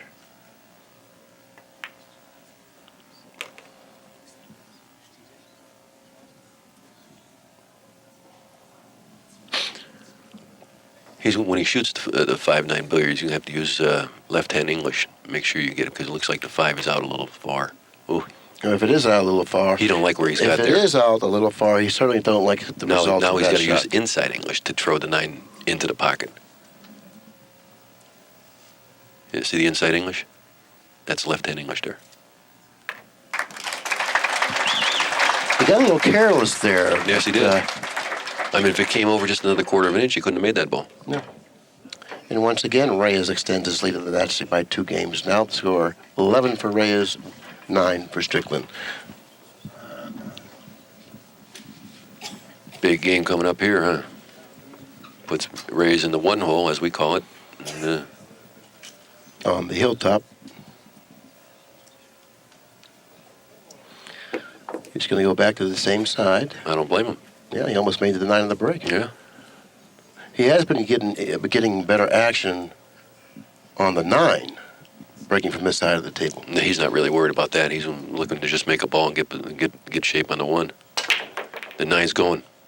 The 9, got kissed. The 1 ball. I don't know if he's got the bank here or not. No, he doesn't have any bank at all.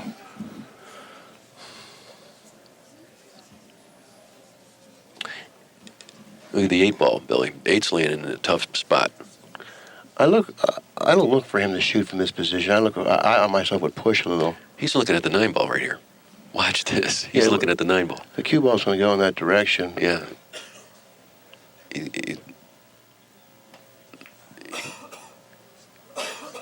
Oh, look at this. He got between them and he hit it perfect. He is perfect. He played that shot. Yeah, I saw that shot. I thought that perhaps I would give myself a little bit better angle on it. Touchy little shot. He could have kissed off the 9. He could have went right in the hole. I mean, there's a lot could have happened there. He hit that shot absolutely perfect. All the Filipinos play the cushions very well. Oh, shot right into the ball. The wheels are coming. Oh, he knocked the 8. Oh, the bro. 8 from the cushion. Well, maybe the 8 will end up in a better spot for him. You know, it did, Not I think. likely. It did wind up in a tricky situation with the 8. The combination looks really tough. And neither the 6 or the 7 are near the 8 to break it free from the 9, so therefore he's going to have to probably play position for the combination. See the way he played this shot now? Instead of playing for the straight in and bouncing off the cushion and coming across the angle, he played to go 2 cushions. In other words, hit the top cushion, come off the side cushion, and straight into the angle of the 4-ball. Mm-hmm. But he may have gotten a little bit too far to He the did. right. Now he might go 3 cushions and come over and play the 4-ball in the opposite pocket. That's what he's doing. Didn't hit it hard enough. But he's still okay. It's just make the ball come. You're going to come 2 cushions naturally and have position on the 5. But you don't want to shoot tough shots. You'd like to be in line all the time. But he's got to do it. Yeah, he would have been ideal if he would have gone down table maybe another 6 or 7 inches. Yeah. But still, if he's able to pocket the 4, then he'll get himself back in line for the 5. No, it's natural. You're just going to hit this with a shade of outside English, a little left-hand English. And see, it's a natural shot. I don't know if he can just draw it straight back for the 6 in the corner. He's looking to see what he can do with that 8-ball. I don't think he can do very much with the 8-ball, so therefore he's going to have to worry about getting position for the 6. He's going to either have to follow it and bump the 6 to the side cushion and back out, or draw straight back if he has that angle. Yeah.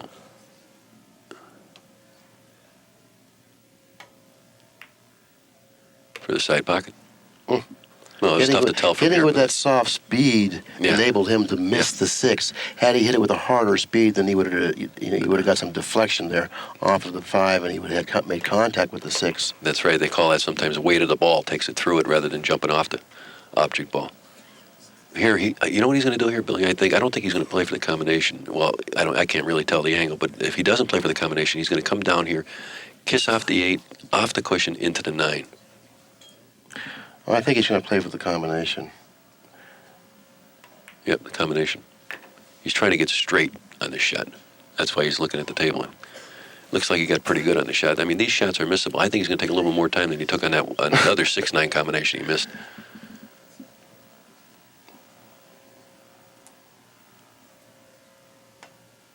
A lot more time. And Efren Reyes is the first player to find himself on the hill, leading Earl Strickland in a race of 13, 12 games to 9. Strickland now needs to string 4 consecutive racks or get them in some way. But neither player up to this point in the match has won 4 consecutive games. Did Efren just run 2 racks there? I think he did, didn't he? Well, it was tied up. Yeah, he broke in the piece. Yeah, he ran the 2 racks. Broke and ran out, I mean.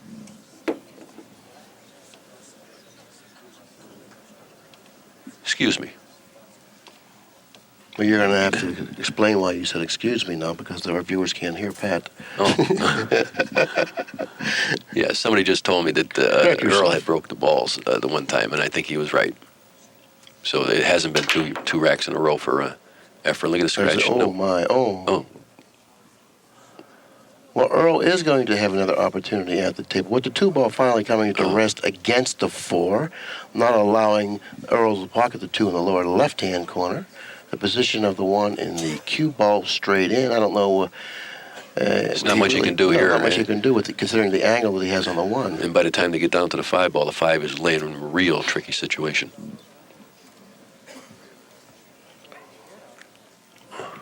Well, he can draw it down here and try to play the carom. See the carom, play the carom off the 2. No, you can't. The 2's above the 4. might, if he can pass this, he might draw it straight up and down, try to break him out on the way back. Yeah, that's an option. What is he going to do from this position? I don't know if he has anything from here. I mean, the way that ball came back, it looked like he could have drew it straight into the 2 and 4. I mean, it was headed that way, wasn't it? Yeah. Well, he wanted to get down deeper so he can maybe get back to the 6-8 with the cue ball. Yeah, it looks to me like he's going to draw off the 2 ball and put the cue ball up table behind the 6 and the 8. Just try to leave the 2 where it is, if he has. Yeah, hitting the cushion before the side, going across the table. Yeah. I don't know if he's got the right angle.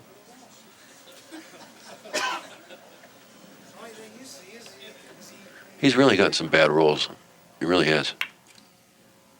This was the shot. Well, Earl would jump over this, and I know Efren's not. Efren's going to kick at this ball. Earl would be going to the sky. He made a heck of a shot on Luat when it was 10-10. He jumped over the ball and made a 5-9 combination. It was just incredible. Now watch this. He lined this shot up to where he wants to give the 9 some action. Well, you're coming off the edge of the ball. See the edge of the ball? He's got a chance to make the 9 He ball. wants to give the 9 some action. So after hitting the 2, look for the cue ball to go somewhere in the area where Into the 9 the 9. is. Into the 9. Oh, my See it? goodness. It was a close roll. Yeah. It was- That was a great shot, huh? Yeah. So that just once again defines and describes exactly how well he does kick balls.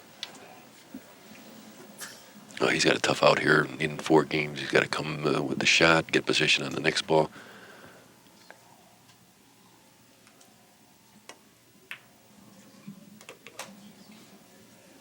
Oh, he just got there too. The 5's really laying tough though. He's going to come straight across the table and play the 4 in the left-hand corner pocket up there, I think, and try to draw back for the 5 in the right-hand corner pocket. I think that's what he's going to try to do. It looks to me that's the way I'd go. You see what Billy? Just straight across the table. If he plays position for the side pocket, the 6 and the 8 are interfering balls. That'd be foolish to do that. So therefore, just softly cut it in. He wants to get straight in on this ball. Right.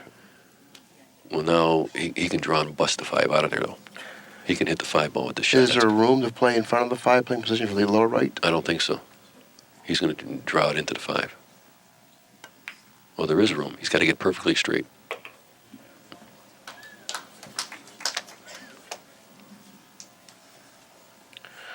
Now he needs to force the ball a little bit, or he's drawing back. Yeah, for the 6 on the side. Tell you what, he has negotiated this rack quite nicely.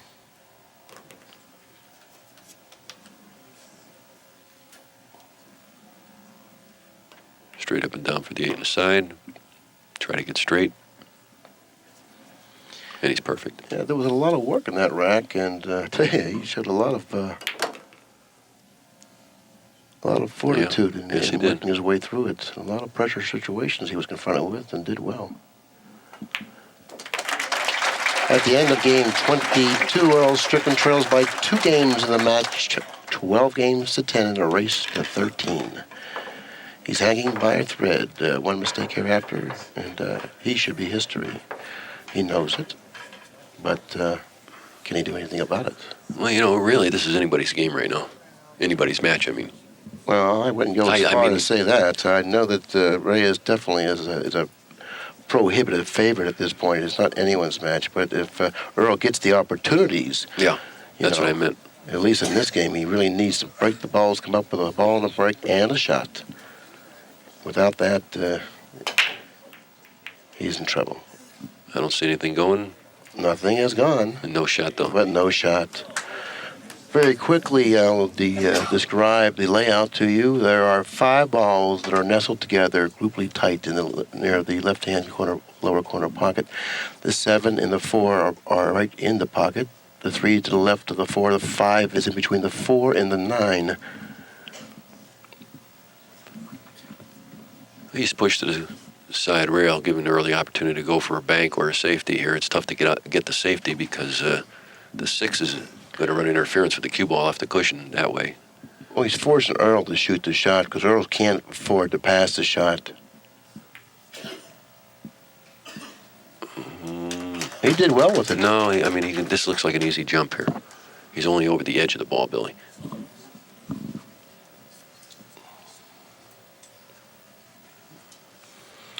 But you don't see Efren jump too many balls. Very No, seldom. you don't. Particularly when the ball that he has to get over is that close to the cue ball.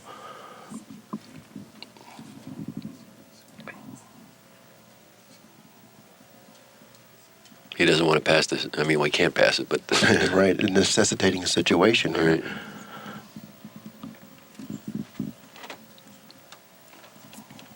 He's going to masse it. He's going to play it safe, leaving a bank for Strickland. Oh, he could make. Oh my! He almost had room to make it. Yeah, I mean, he didn't. He hit that pretty hard for a little bit of a masse, didn't he? Yeah, which was an indication that he had room to make it. Yeah.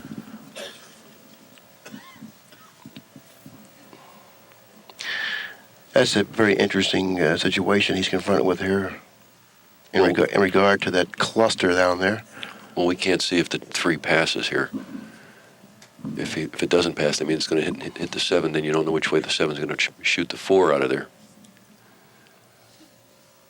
And you really can't play a 3-4-7 billiard. Then Well, that's what he's looking at right now. You might go under the 5. Well, he could. No, that's no good either. I mean, you could play for the carom off the 3, hit the 4-7 billiard in, bring the 4 back out. I mean, the 3 back out a little bit.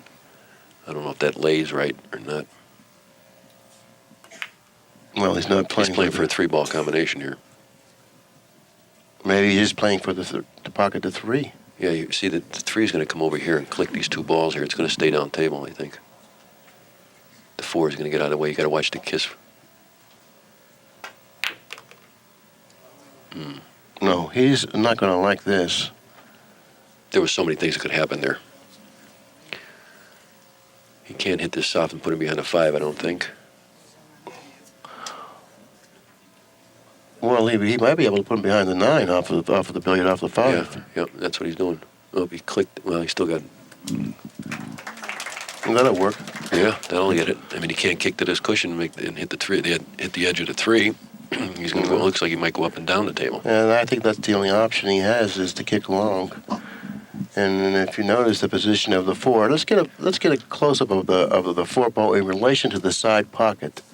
He's kicking to make this ball right now. Okay, if he kicks the 3 in, he'll follow down. He will have a shot on the 4.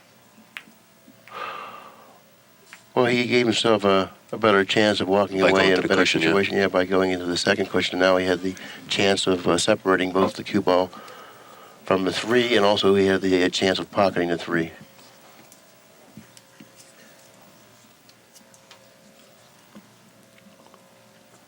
He's going to bring the 5 over to the side cushion with this shot too and get position. See it?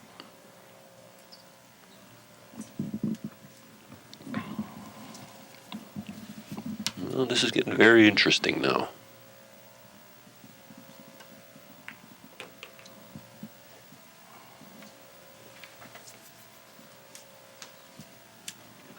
Just drawing the cue ball back for the 6.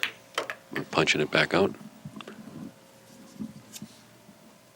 Same thing here. He either wants to get straight in on the 8 or with the left-hand angle. There it is. Yeah, this plays natural cross table. And it looks like we're going to have a very interesting finish here. It's developing into that.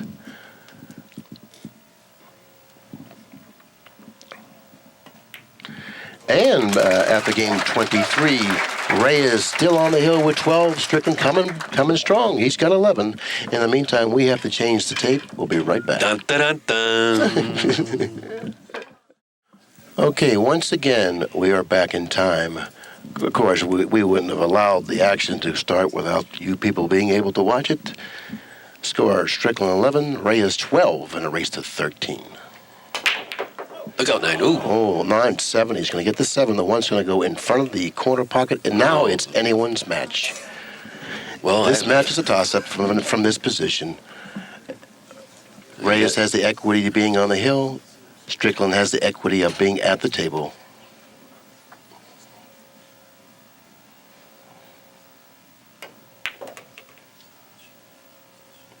And after that shot, he increases the value of the control of the table somewhat. I'll tell you, Earl's won a lot of matches in these predicaments, hasn't he? I mean, this whole tournament especially.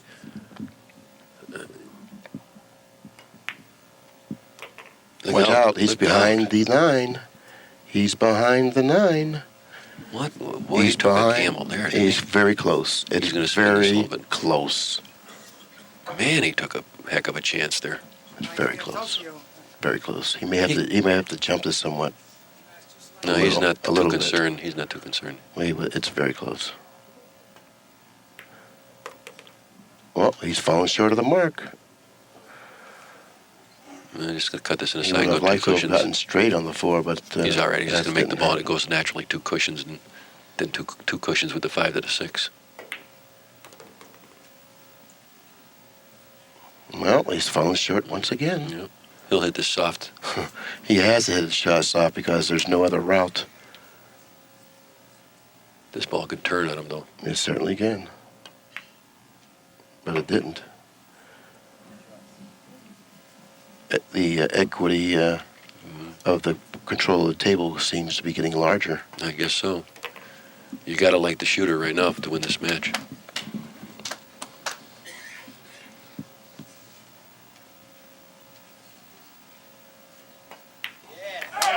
Oh, what a ball game. Yeah, you definitely felt the heartbeat of this match increasing, when Reyes missed that one in the corner after Strickland played that safety, and then all of a sudden you knew it was anybody's match. I said in the beginning, remember about halfway through, I said it was the makings of a 12-12 match, and that's exactly what it is. This is kind of the matches we look forward to.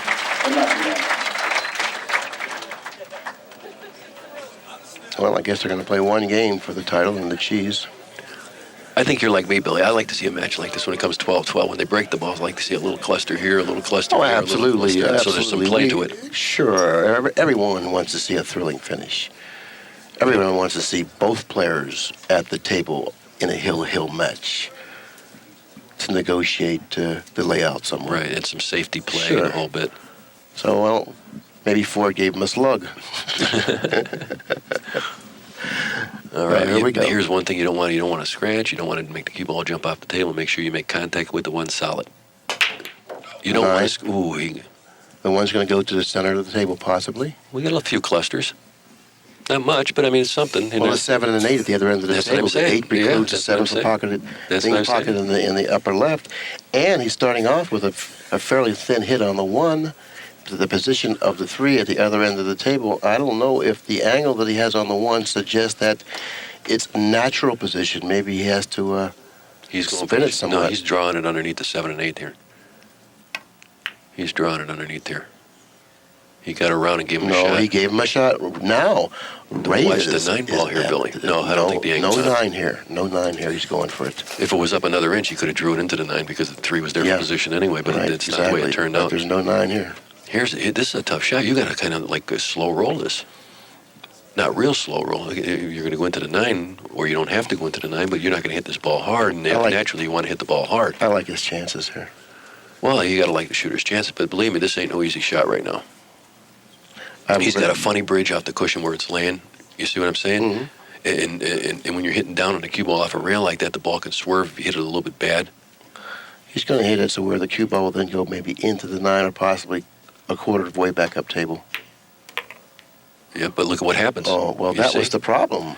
He He's not- didn't have the feel at that moment to go ahead and slow roll it, so he opted to go ahead and cinch it. That's what you're supposed to do, though. By cinching it, he You now stay has at the another table. problem to deal with later on, but I guess it's a fair trade-off considering you want to stay in control of the table. And we're getting what we wanted. Exactly. He's not going to shoot this ball unless he can make the 4 ball. He's not going to shoot. He's just going to draw. And he's shooting this ball. Here's one of them spin shots again. The bing shots. The bing. Ooh. Does he hit these shots good? Perfectly hit. That's like Wimpy used to play. Remember Wimpy? Luther Lasser? Do I used to- remember Wimpy? Who Yeah. could forget Wimpy? Well, if the people haven't seen him play before, I mean, that's the way Luther used to play all the time. Spinning the ball and pinching. Okay, does he have the angle to draw off of the 9, Yes, he clearing, does. the, Yes, he clearing does. the way for the 5? The 9's just going to come out of there. Maybe he'll go into the 6 or not. Doesn't matter. All he has to do is just draw this ball, and it's going to bump off the 6. Just make sure you don't draw too strong. Just nip the top side of the 9. You want to make sure you go into the 9 here. Just draw it straight back just a little bit. Just a little bit, I said. What? He didn't have to do that. You see what I'm talking about? That's right. Now, Why did he do that? because he wanted to make it even more thrilling. No, but if he just pinched that ball a little bit, it would have stopped right there. Just the 9 would have came over the same way, and he would have been right Well, there. he to go to figured the cushions. 9 was going to go into the 6, and he was going to move the 6. Well, he might have figured that, yeah. He must have figured that, otherwise why would he shoot it like Sure. that? See, now he even pointed like he was supposed to move the 6. With his finger, he could have moved it, but the 9 he didn't. Well, he can see pretty much of a full ball at his 5 ball, so he's going to send it up table, and this whole game depends if he can get it behind the 6 ball. And there's a possibility he may even be able to bank this 5 up table. You know? Maybe. That yeah, shot's available, maybe. and then he can use the 6 as an interfering ball. If he pockets the bank, he'll have the 6 to shoot. Oh no, he didn't. Watch the 8. Watch the 8. Oh my goodness. Strickland said, Oh "Okay, you my can have that ball." goodness. Oh boy. Now, the position Strickland should have been in, Reyes is in that position. But he's in a worse position, Billy. He can't even go to the left-hand cushion because there's no access to the 5 on the this side. The 7 is the interfering ball. Yes, If he goes that's to what the I meant. left, he precludes him from kicking in that fashion. He can't go to the right because there's no cushion there. He's in big trouble. He's in big trouble here. The short cushion is the only cushion he can go to. Oh, what a bad roll, huh? Oh, Jeepers. horrible roll. Horrible roll. Horrible. He might be able to go back and forth here. That's what he's looking at. I don't like that because you're going to leave a shot. Yeah, you're not going to get movement from the 5 ball here Right. if you're able to contact it. And it looks like the short cushion is the only cushion he can go to. Behind the 6. You know, he kicks balls. You know, he could nip the 5. In other words, going to the left-hand cushion, just missing the 7 ball, nipping the 5, and coming 3 cushions back down table. I think He's going twice. I don't like Twice this or shot twice. because you don't get no movement, like you said, and you might miss this ball. Oh, jeez. Oh, my goodness. no! What a Oh, my. Look at Earl Strickland. Put the camera on Earl Strickland. Yeah, Earl's even clapping on that Put shot. the camera on Jeepers. Earl Strickland. Look I at don't this believe it. appreciation. Sport fans, you have seen I mean, everything what now. a shot. Oh, my goodness. Oh, boy, they're going to play this in Manila. You're going to sell this tape to Manila. I know that. Jeepers. Well, that's why they call him a magician. There you have it. But he's not out yet, though. I've seen funny things happen. And he's falling a little short of he's the mark. falling short. Now he has to go 2 cushions. Gee. Or draw with 1 cushion. I don't know. He's got a funny angle. He's got to force it and make sure he doesn't force it into the corner pocket. He's got a funny angle. Huh. The suspense is still there. Yeah. I tell you what, this is the rack that we wanted to see. We got everything we wanted. And He's more. drawing 1 cushion. And more. Right selection here. I think this is perfect.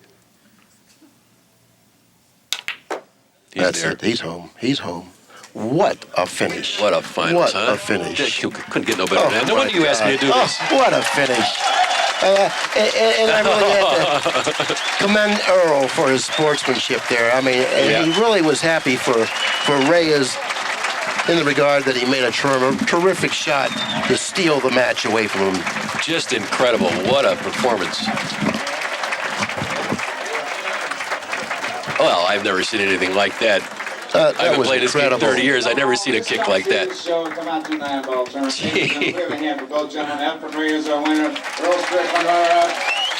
He kicked that 7 ball in, or whatever ball that was.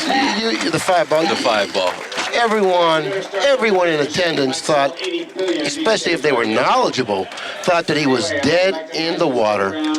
And like you No said, chance. going 2 cushions on that shot, he wasn't going to get no movement on the 5, and he did, and he had it just enough for the 5 to get to the hole.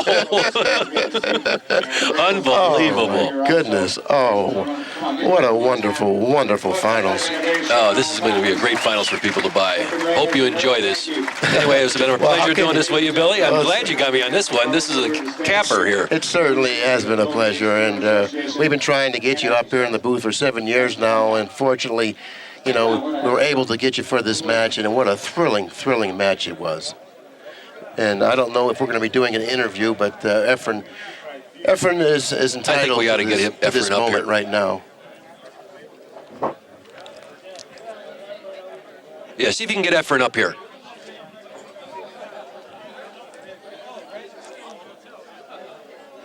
Okay. Chris. Well, Rick Bulling, Tell Efren to come over here. Efren. We're going to get Efren for you. Oh, isn't that wonderful?